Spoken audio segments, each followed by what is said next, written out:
mesdemoiselles, messieurs, bonjour. Bienvenue sur le plateau de VTV.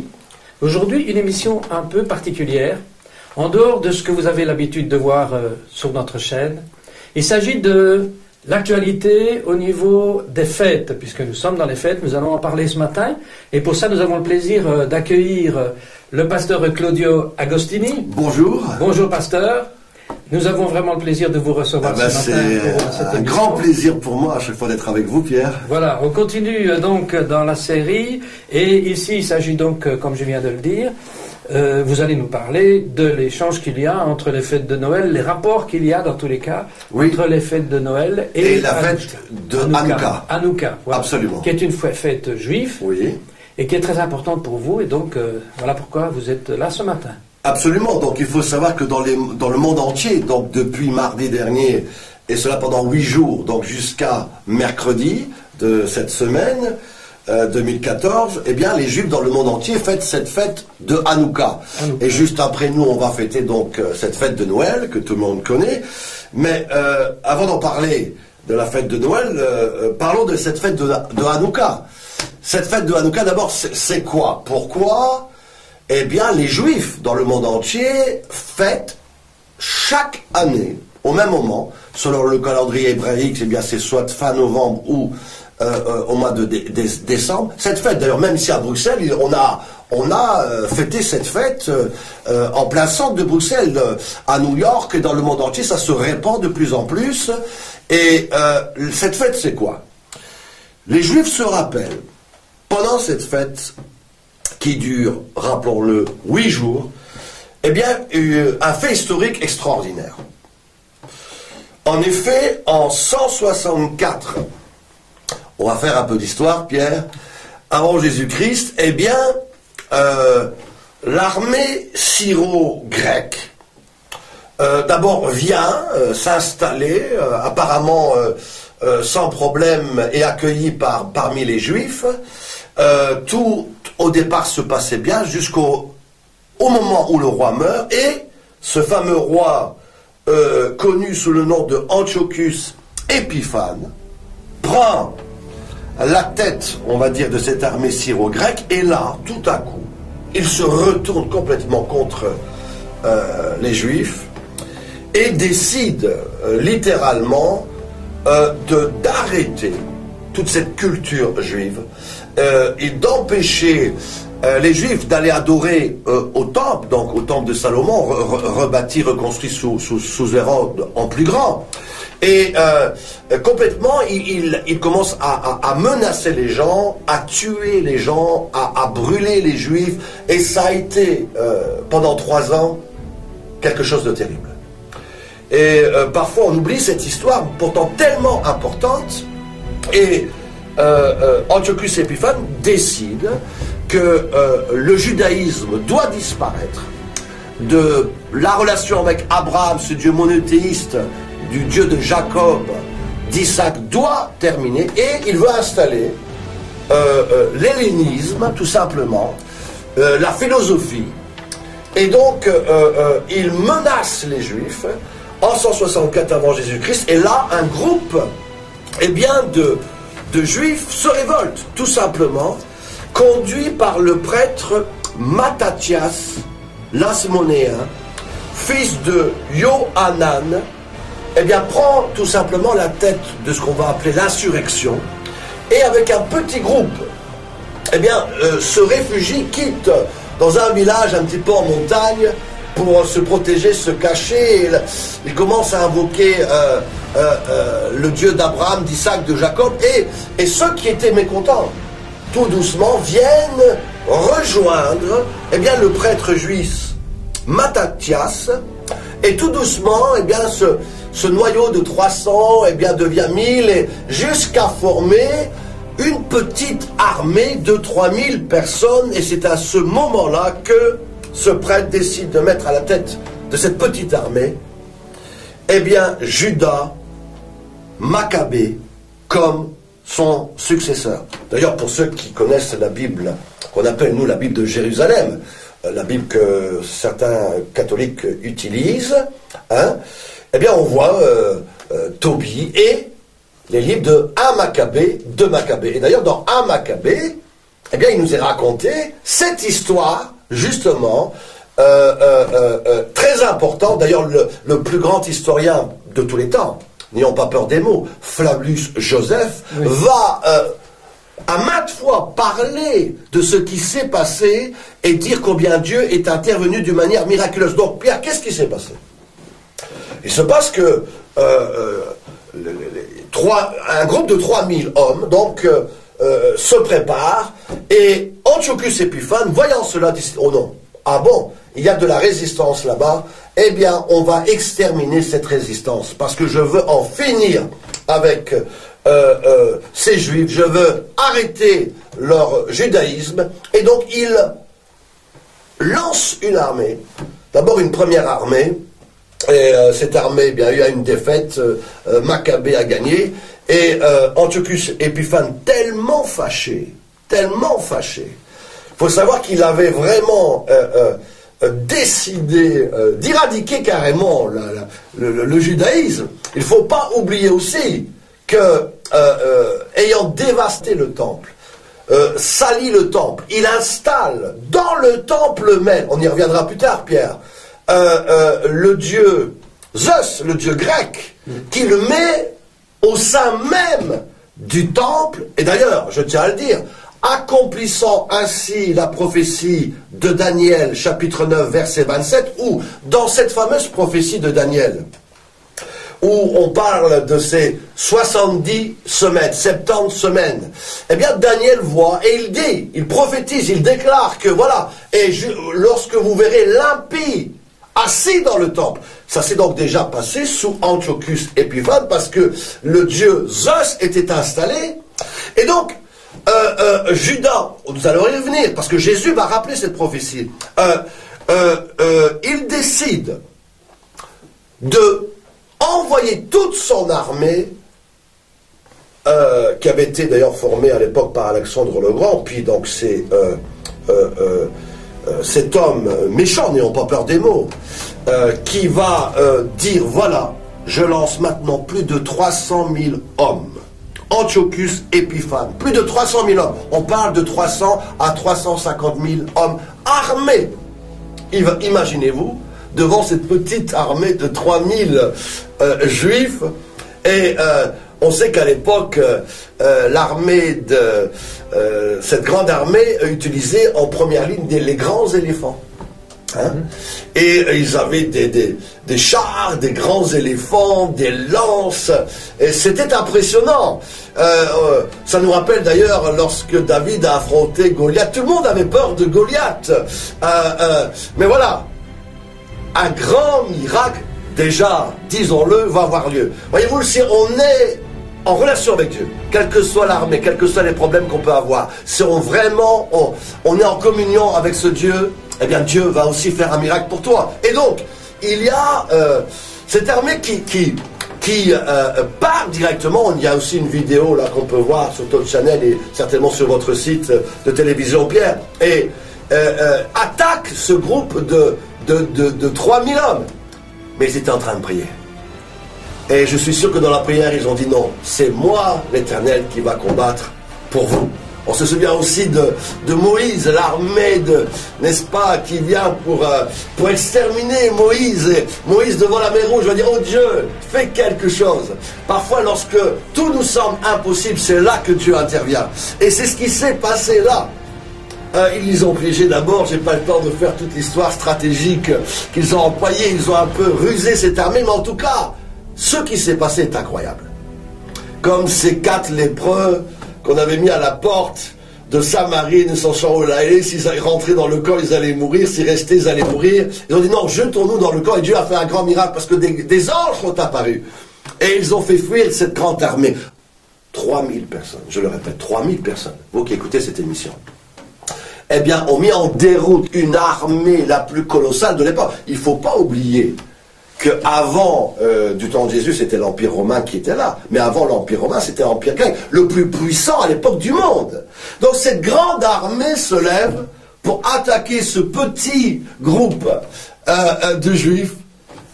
La victoire est venu. C'est le grand miracle que donc les Juifs vont fêter, rappellent chaque année que le Dieu d'Israël, qui nous a sauvés en 164 avant Jésus-Christ, va encore nous sauver. Le Premier ministre, Netanyahou, a fait une déclaration en allumant la 5e bougie de Hanouka, on va y parler, que ce que Dieu a fait avant, il va encore le faire. Et donc, ce groupe de 3000 personnes, Pierre, contents de cette victoire, ont donc à cœur de rétablir l'adoration, de rétablir le judaïsme. Donc ils repartent vers Jérusalem, et là qu'est-ce qu'ils font? Ils purifient le temple, nettoient toutes ces idolâtries que les Grecs, l'Empire syro-grec avait fait, nettoient les choses, met en place les choses, et au moment où ils vont devoir allumer ce que nous connaissons, la menorah, donc cette chandelier à 7 branches que Dieu avait donné à Moïse de fabriquer, de mettre dans le tabernacle de Moïse, qui représente la lumière du monde, qui représente les 7 esprits de Dieu. Eh bien, et on ne trouva point d'huile. L'armée avait tout détruit, tout saccagé, et ils étaient en train de prier, mais comment faire? Deuxième grand miracle, on trouva une petite fiole d'huile dans le creux de pierre, dans le mur. Ils ont trouvé une petite fiole d'huile. C'est le grand miracle. Voyez-vous, le diable peut attaquer. Il est peut-être parfois rusé, mais il n'est pas intelligent, parce qu'il a laissé l'huile. Et on sait très bien que lorsqu'il nous reste encore de l'huile, quelles que soient les choses, le diable peut prendre notre famille, notre argent, nous attaquer à tous les niveaux. On se souvient dans 2 Rois avec Élisée, cette femme veuve, qui, mari d'un prophète, d'un serviteur de Dieu. La Bible déclare que, eh bien, elle a été endettée. Les huissiers étaient là, à la porte, voulant tout prendre. Et elle a dit au prophète Élisée que, bon, je n'ai plus qu'un petit morceau à manger, on va mourir, moi et mon fils, et les huissiers vont tout prendre. Mais le prophète lui a dit, mais que te reste-t-il? Ah, je n'ai qu'un petit peu d'huile. S'il y a encore un peu d'huile dans ta vie, sache que Dieu va faire un miracle. On sait très bien que l'huile représente le symbole du Saint-Esprit. On en parlera d'ailleurs demain dans votre émission, Pierre. Le Saint-Esprit, l'huile représente l'onction, le Saint-Esprit. S'il y a la présence de Dieu dans ta vie, quel que soit ce que le diable a pu faire, eh bien sache que ce petit flacon d'huile va faire un grand miracle. On sait que Dieu a multiplié cette huile. Il trouve donc dans le temple un peu d'huile. Alors il commence à allumer, mais voilà, il n'y avait pas assez pour allumer cela pendant toute la journée et pendant les jours qui venaient. Alors ils ont dit, mais qu'allons-nous faire? Ils ont prié. Il faut se souvenir, 8 jours aussi pour fabriquer de l'huile. Donc ils commencent à allumer avec le peu d'huile qu'ils ont, et miracle. Encore un miracle se produit. Un troisième. Mais quel est l'intérêt de... Je ne vois pas bien, moi, quel est l'intérêt de cette huile? Qu'est-ce qu'elle vient faire dans la guerre? Mais l'huile, l'intérêt, c'est qu'il faut de l'huile pour adorer tout à nouveau, que le chandelier soit replacé, pour que les Juifs puissent adorer, selon leur tradition, l'Éternel. Et donc, il n'y avait plus d'huile. Mais spirituellement, pour nous, on sait ce que ça représente, l'huile, Pierre. Et donc, cette huile se multiplie et dure non pas une journée, 2 jours, elle dure 8 jours. Et tout à fait miraculeusement, le temps qu'on fabrique l'huile vierge consacrée, qui avait besoin aussi de 8 jours. Et donc, les Juifs rappellent que cette petite fiole d'huile s'est multipliée et qu'elle a duré pendant 8 jours. Et c'est pour cela que donc aujourd'hui, parce qu'on voit ce chandelier Hanouka, eh bien, à 8 branches, pour rappeler que Dieu a fait des miracles pendant 8 jours. Et on en a mis un autre au milieu pour allumer les 4. Donc en fin de compte, ça fait 9. Lorsqu'on voit donc le chandelier, d'ailleurs, qui est placé aussi en Israël. Donc on voit ces 8 plus 1, 9 qui sont allumés, et chaque juif dans le monde entier allume une bougie chaque jour, et pendant 8 jours, il se rappelle ceci, que Dieu a fait des miracles, que Dieu les a sauvés. Et pour nous, spirituellement, c'est important. si le Saint-Esprit est en nous. C'est ça que ça représente, l'huile, Pierre. Mais sans vouloir vous faire sortir du sujet de l'émission, est-ce que vous pensez que les Juifs aujourd'hui, et là nous sommes dans l'actualité, oui. Est-ce que vous pensez que les Juifs aujourd'hui sont toujours sur cette protection divine? Mais bien sûr. J'aimerais vous dire quelque chose. Jésus lui-même, qu'est-ce qu'il va dire? Il va dire, on voit ça dans Matthieu 24 et Luc 14 et 19, que ce que vous avez vu concernant la prophétie de Daniel, concernant l'abomination dans le temple, qui s'est produit déjà en 164 sous Antiochus Épiphane, où le temple a été profané, où l'impie est venu s'asseoir dans le temple. Jésus en parle. Jésus. Et ce même Jésus va dire, ce qui s'est passé va encore se repasser. Et donc soyez prudents, veillez et soyez fermes, parce que ce qui s'est passé va encore se passer. Et donc, et nous savons très bien que dans les temps qui viennent, la Bible en parle, pour ceux qui étudient la Bible. Il y a alors la guerre de Gog et Magog, oui. Puis la guerre de Armageddon. Les Juifs le savent aussi. Et donc, lorsqu'ils fêtent cette fête, ils rappellent que Dieu a fait un miracle avant pour les protéger. Et ce même Dieu qui a fait un miracle pour les protéger, les protégera encore. Et c'est ce que Netanyahou, le premier ministre israélien, a rappelé, justement basé sur le Nouveau et l'Ancien Testament. C'est donc quelque chose qui a des fondements bibliques. Et je tiens à souligner, c'est un grand miracle. Et nous qui sommes chrétiens, profitons de ces moments aussi pour parler du Saint-Esprit, qu'on doit avoir justement de l'huile dans nos vies, que s'il n'y a pas du Saint-Esprit, le diable peut attaquer tout. Mais si il nous reste cette communion avec Dieu, c'est ça que je veux en venir. Alors, tout est possible à celui qui croit. S'il y a de l'huile, c'est pour cela que Jésus va dire aussi, ne soyons pas comme ces vierges folles. Hein, ces personnes qui n'avaient plus d'huile. Il faut veiller à ce que, quelles que soient les tribulations, il y a toujours de l'huile dans notre vie, dans notre maison, dans notre église. Ne passons pas, comme je disais il n'y a pas longtemps, comme étant vivant, mais on est mort. La marque d'un chrétien, c'est quelqu'un, Pierre, qui a de l'huile dans sa vie, qui a une communion avec Dieu, qui a le Saint-Esprit, qui peut parler de Dieu. Parce que l'huile, n'est-ce pas, c'est l'onction de Dieu, c'est sa présence, c'est aussi la lumière. C'est pour cela aussi que les Juifs appellent cette fête aujourd'hui fête des Lumières. Et on sait très bien que la lumière, c'est qui? C'est Christ. Et venons-en à cette fête de Noël. Parce qu'aussi on appelle cette fête aussi une fête des Lumières.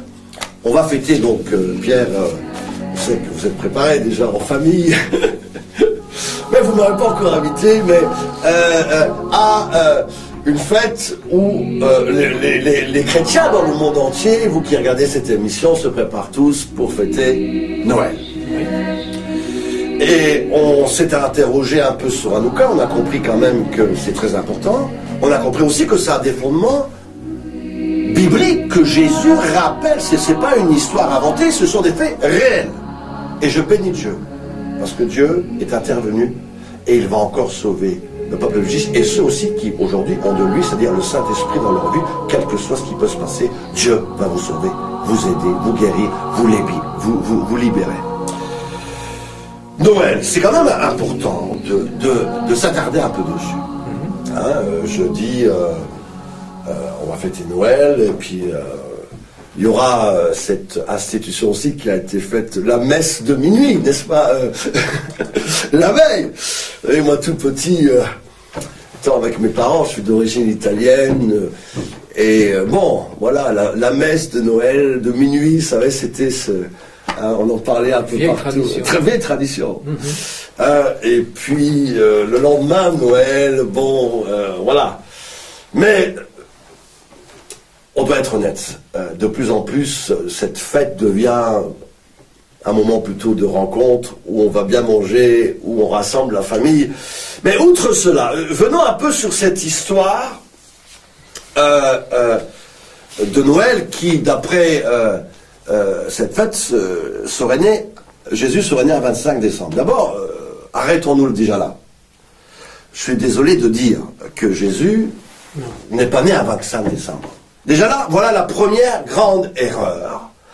dans cette fête, c'est que cette date, je n'ai pas le temps ici de tout développer, vous savez, j'ai un peu étudié pendant ces derniers jours, cette date n'a aucun fondement, et tous les théologiens, tous les érudits, tous les historiens sont très clairs.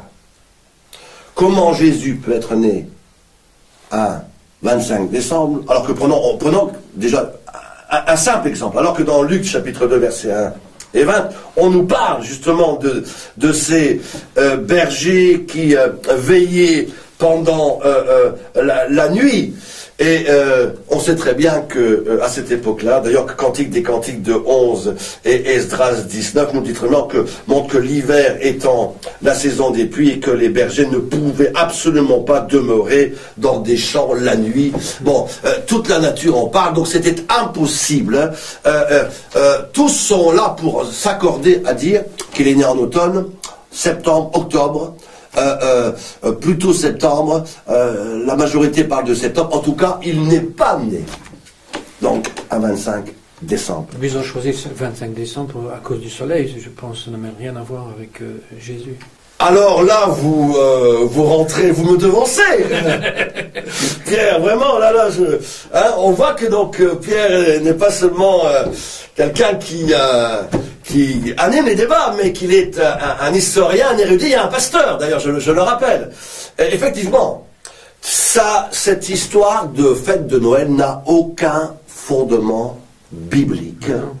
Et on doit quand même, nous qui sommes chrétiens, vous savez, la Bible déclare que cette famille des Bérets avait l'intelligence de scruter si tout ce qu'on disait était bien conforme aux Écritures.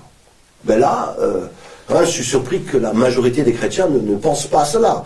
Il n'y a rien de biblique. C'est pas très grave non plus en même temps. Non, mais il faut quand même savoir des choses. C'est que cette fête de Noël n'a rien de fondement biblique. D'ailleurs, même le nom de Noël. Il faut savoir que le nom de Noël, par exemple, n'existe qu'en français. En anglais, c'est Merry Christmas. Oui. En italien, Bon Natal. Donc Noël n'existe nulle part. D'ailleurs, lorsqu'on recherche l'origine, par exemple, du nom de Noël, il y a 3 hypothèses qui ont été émises. La première, c'est en latin, de Deus Natalis, au fil des temps, Naël, et puis que cela serait devenu Noël. Deuxièmement, d'autres disent que l'emploi de Naël dans Luc 2.1, dans la version de Saint Jérôme, Natus et Vobis, Emmanuel, puis s'est transformé en Noël, et encore plus grave, et c'est peut-être la vérité, on va y parler justement au Dieu soleil et de feu, parce que c'est là que tire cette fête, eh bien, ça viendrait de Noéo, qui signifie nouveau El, nouveau soleil. Donc, Noël est une invention totale. Il faut savoir que le 6 janvier, à l'occasion de l'Épiphanie en 354, le pape Libère, eh bien, reporte cette célébration au 25 décembre. Puis, il crée cette fameuse messe de minuit le 24 décembre. Au XVIe siècle, à Paris, en Alsace, les sapins de Noël. À Paris, le premier sapin est planté aux Tuileries en 1837. Puis l'empereur Justinien en 529 va un peu légaliser cela. Les Américains au 19e siècle transforment Saint-Noquilan en Père Noël du 24 et 25 décembre. Il n'y a rien de fondé, de biblique. La vérité, c'est que on a affaire, lorsqu'on veut faire l'histoire, et un des livres qui explique cela clairement s'appelle Les 2 Babylones, d'Alexander Bichelot. C'est un pavé de 550 pages, énorme, qui explique, entre autres, les fondements graves de l'origine de cette fête.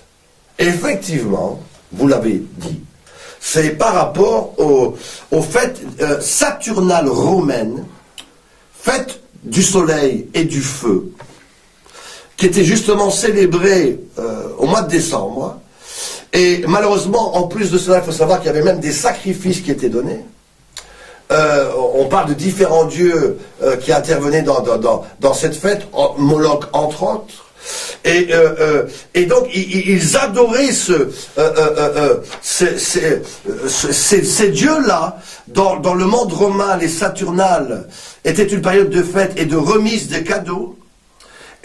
Et donc, en réalité, le festival du 25 décembre, où a été nommé le soleil invisible, avait été décrété par l'empereur Aurélien en 274 après Jésus-Christ, en tant que célébration, solstice d'hiver, et plus tard, fut donc christianisé, on va dire, en tant que date à laquelle était né le Fils de la lumière, et puis donc, c'est devenu la date où on a donc déclaré que Jésus était né donc le 25 décembre. Et donc c'est comme cela que progressivement, eh bien, on fête cette fête de Noël où on dit que Jésus est né et qui a pris de l'ampleur aujourd'hui dans le monde entier. Mac Petro, un grand ami à moi, américain, un érudit dans la parole, va clairement dire, et il le dit, que rien n'est fondé dans cette fête, et qu'on doit être très prudent. Ne parlons pas des sapins de Noël, l'origine des sapins de Noël. Si on étudiait l'origine des sapins de Noël, mais c'est grave, si on étudiait l'origine même des guirlandes, même des bûches que on a la coutume de... C'est vrai qu'elles sont très bonnes. En Belgique, en plus, on fait des bûches remarquables. Vous qui êtes aussi près des Ardennes. Mais la question n'est pas là. La question, c'est qu'il n'y a aucun fondement dans cette fête. Et bizarrement, là où il y a des fondements, le peuple de Dieu oublie. On n'est même pas au courant de cette fête de Hanouka. L'implication qu'il y a derrière, je ne dis pas qu'on doit fêter la fête de Hanouka, je dis qu'on doit comprendre cette signification qui est importante et profiter de cela pour remercier le Seigneur.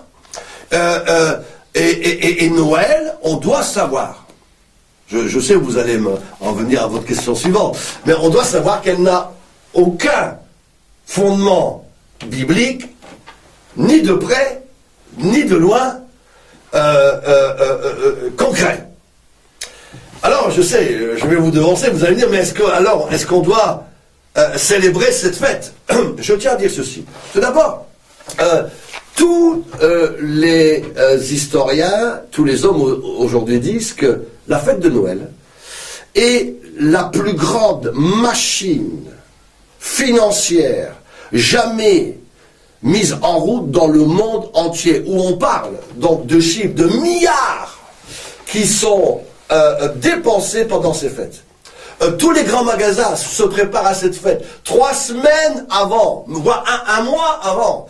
Et l'industrie financière, la machine financière, maman, est en route, n'est-ce pas, pour pousser les gens à la consommation, à acheter tout. Il y en a même qui sont prêts à s'endetter, aller à la banque faire un prêt pour acheter des cadeaux, pour inviter la famille à la maison. Et en réalité, on oublie Dieu. Même parmi les chrétiens, on se rassemble, mais on oublie même de parler de Jésus, qui est le seul sauveur, le seul Dieu, le seul qui peut faire un miracle dans ta vie. Et les gens dépensent. Vous savez, nous qui sommes pasteurs, on a bien compris d'abord que c'est pas pendant les fêtes de Noël qu'on peut faire des réunions, des conventions, etc.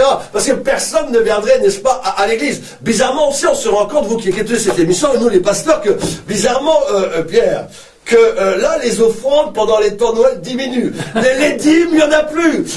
Les gens qui donnent à Dieu, c'est terminé. Parce que tout le budget est concentré, n'est-ce pas, vous qui regardez cette émission, à des fêtes. Alors, il y en a quand même des pasteurs qui profitent de cette fête, pasteur, là, je vais aller contre vous. Oui. Il y a quand même des pasteurs qui profitent pour faire des réveillons dans l'église. Alors, vous savez, vous touchez un point très important, mais ce n'est juste qu'une soirée. Mais lorsque j'étais étudiant au collège public, en 86, je suis parti avec le pasteur Ioan Brocchian, président des Assemblées de Dieu de Roumanie. On partait chaque année. Parce qu'en Roumanie, en tout cas à l'époque, je ne sais pas s'ils continuent maintenant, ils avaient l'habitude justement de profiter de ces fêtes de Noël pour aller aux portes, chanter un cantique, on sonnait à toutes les portes et on leur parlait de Jésus. Là, vraiment, on utilisait cette fête. Voilà ce qu'il faut faire aujourd'hui. Utiliser cette fête qui n'a pas de fondement, mais de rappeler que oui, Christ est né, que oui, il est le Sauveur et que tu dois l'accepter dans ta vie pour être sauvé. Oui, de profiter de cette fête. C'est ce qu'on faisait en Roumanie. On faisait des cantiques, de la louange tous les jours. On sortait dans les rues. On faisait des chorales sur les places. Et on leur disait, Jésus est le Sauveur. Il est né, n'est-ce pas, de la Vierge Marie. Mais il n'est plus que ça. Il est le Fils de Dieu. Il est venu mourir pour toi. La Bible déclare qu'il est ressuscité le 3e jour. Et voici, il est assis à la droite du Père. Il intercède pour toi. Et il va revenir pour prendre son Église. Voilà le message que Dieu veut que nous fassions passer durant ces fêtes. Mais malheureusement, Pierre, l'Église est dans le silence. L'Église d'abord a même oublié que Noël n'a aucun fondement. Mais bon, on le sait maintenant, vous qui écoutez cette émission. Mais voilà, le calendrier fait qu'il y a des congés. Profitons de cette fête. Justement, pour parler de Jésus, invitons des amis, au lieu de dépenser un peu inutilement, eh bien, prenons un peu pour acheter 2-3 gâteaux, mais inviter efficacement pour parler de Jésus. Mais là, aujourd'hui, je suis désolé, plusieurs me le disent, on se réunit en famille, on se réunit. Puis vous savez, s'il y a un chrétien dans la famille, il n'ose pas parler parce qu'il a peur de choquer. On ne va pas choquer les gens parce que justement, c'est la fête de Noël. Il faut que tout le monde se sente bien. Donc surtout, on va me dire, moi je suis né dans une famille, j'étais le seul chrétien. Il ne faut surtout pas parler de Jésus. Il ne faut surtout pas prêcher l'évangile. Parce que quand même, cette fête est tellement devenue, on va le dire, une fête humaine. Une fête où on veut se sentir bien. Il ne faut pas choquer personne. Il ne faut surtout pas que quelqu'un se sente mal à l'aise. Mais mes amis, Jésus est venu pour apporter la vérité. Et il est aussi l'épée de l'esprit, n'est-ce pas? Il n'y a pas d'évangile à bon marché. L'évangile est une puissance pour le salut de quiconque croit. Et Paul va dire, si personne ne parle, comment va-t-on entendre parler de Jésus si personne ne parle? Aujourd'hui, oh oui, il y a beaucoup de chorales gospel, mais bizarrement, on ne parle même pas de Jésus. Il y a même des gens qui chantent gospel qui ne sont même pas des chrétiens. Donc, on chante gospel juste parce que ça fait bien à la télévision, à la radio, mais on n'est même pas sauvé. Hier, j'ai vu une abomination sur la place de Bruxelles. Oui. Un groupe de gens qui chantaient un chant de Noël à la gloire du loto. Oh. Alors là, je dis ça, c'est la meilleure de la journée. Mais voilà. Ça arrive. Et puis la polémique actuellement avec ces crèches en France, etc. Moi, je dis le petit Jésus, je ne connais pas. Hein. Voilà. Le petit Jésus, il a grandi. Hein. On est en train, tout simplement, comme du temps justement d'Antiochus Épiphane, j'y reviens, de vouloir enlever le vrai évangile, la force de l'évangile. On veut instituer des fêtes où tout le monde se sent à l'aise, mais il ne faut surtout pas choquer. Voyez, vous avez parlé de la grande place. Vous avez vu d'abord qu'il y avait un très beau sapin, après on l'enlève, on veut même plus mettre une crèche, maintenant on veut mettre des morceaux de barres de fer, des lumières, on veut simplement éblouir les yeux de tout le monde, que tout le monde se sente à l'aise, mais on est dans un monde, on arrive comme du temps d'Antiochus Épiphane, où on veut enlever le nom de Jésus, on veut enlever la force du vrai Sauveur, même dans nos institutions, au gouvernement européen, on est en train d'enlever tout le nom de Christ, nos origines chrétiennes. Et c'est là le danger. Et c'est pour cela qu'on doit se rappeler qu'on doit revenir au fondement biblique. J'en profite aussi au fondement judéo-chrétien. Il y a aussi des fêtes juives qu'on a oubliées. Il y en a 3 par exemple que Dieu nous demande de fêter chaque année. Lévitique 23, fête des pains sans levain, la Pâque, fête de la Pentecôte, qui est la fête des semaines. Troisièmement, la fête des tabernacles. Là aussi, le peuple chrétien s'endort, est aveuglé. Moi, je crois que Dieu, dans les derniers temps, va lever une armée qui va se lever au-delà des églises qui, pour moi, beaucoup sont endormis. Dieu va lever une armée d'hommes, de femmes, qui ont encore ce courage de parler de Jésus, de dire voilà, Jésus est mort pour moi, il est mort sur la croix, et je veux devenir son disciple. Jésus a dit, si tu ne quittes pas telle chose, si tu ne prends pas ta croix, si tu ne me suis pas, tu ne peux pas devenir mon disciple. Où sommes-nous? Où? À l'époque du temps de l'église primitive, les gens n'avaient pas peur de mourir pour Christ, d'être brûlés, d'être décapités. Aujourd'hui, on est dans un monde où il faut juste... Vous savez, vous avez même aussi les églises, Pierre, où on appelle ça le New Up, les églises, vous savez, où il ne faut pas déranger. Ouais. On met, maintenant c'est nouveau, d'ailleurs ces églises sont remplies. On met même des tables, il faut les gens confortables. J'en avais parlé dans la de plus en plus. Mais on enlève toute la force, on ne peut même plus prêcher la repentance. Oui, le pasteur, on retire maintenant Christmas, ne s'écrit plus Christmas. C'est Xmas. Ah, c'est Xmas. Oui, voilà, donc le mot Christ, jusqu'où le diable va. Il veut absolument retirer le mot Christ. Il ne faut plus que Jésus ait quelque chose à voir avec les fêtes. On veut retirer absolument tout, même politiquement, de partis chrétiens, on fait parti humaniste. On veut que tout devienne passable pour tout le monde. Et c'est pour cela que je dis attention. Oui, d'accord. On doit participer à ces fêtes. Mais faisons-le avec sagesse. On n'est pas obligé. Oui, on n'est pas obligé. Oui. Mais je veux dire, faisons-le si on le fait avec sagesse. N'oublions pas que nous sommes des ambassadeurs de Christ, avant tout. Et profitons justement de cette fête, même si elle n'a aucun fondement au niveau du temps, de l'histoire. Profitons de cette fête pour dire, ah voilà, oui, Jésus est né. Il n'est pas né le 25 décembre. Il est né au mois de septembre. Mais sachez que c'est le sauveur du monde. Et si tu ne l'as pas reçu dans ta vie, eh bien, n'ayons pas peur du mot. Tu iras dans l'éternité de l'enfer. Et on doit comprendre ceci. C'est que, profitons de cela. Le temps est court. Jésus revient bientôt. Ayons cette sagesse, cette stratégie. La Bible déclare qu'un homme qui gagne des âmes est sage. Ayons cette sagesse, n'est-ce pas, qu'avait Salomon, qu'avait Daniel, et pour parler efficacement, par notre témoignage, par notre lumière, nous sommes la lumière. Jésus est la lumière. Mais si Jésus est en nous, nous sommes cette lumière. Et c'est pour cela que j'ai dit que cette fête de Hanouka, ils appellent ça la fête de la lumière. En fin de compte, ces Juifs adorent qui? Adorent Christ Jésus, qui est la lumière du monde. Et donc, je crois qu'on doit revenir, sans le savoir. Mais bien qu'on sait très bien que dans les derniers temps, de plus en plus, beaucoup de Juifs vont se tourner vers Christ. Et c'est pour cela que je dis qu'il y a même un rapprochement de plus en plus les années passent, où Dieu rappelle Israël avec son Église pour former de nouveau un seul peuple. Moi je le crois, c'est marqué dans la Bible, c'est marqué dans l'Ancien Testament. Pendant un temps Dieu avait rejeté Israël pour notre bien. On appelle ça cette fameuse parenthèse. Mais Dieu fait des choses puissantes. Une nouvelle armée est en train de se lever. C'est une armée d'hommes et de femmes que Dieu va prendre, beaucoup de jeunes, qu'il va prendre pour parler de Jésus, avec force, amour, sagesse, et profitons de ces fêtes, Pierre. C'est tellement important, mais ayons aussi la connaissance. Ne soyons pas des gens qui croient n'importe quoi, qui pensent n'importe quoi. On doit savoir quoi dire aux personnes.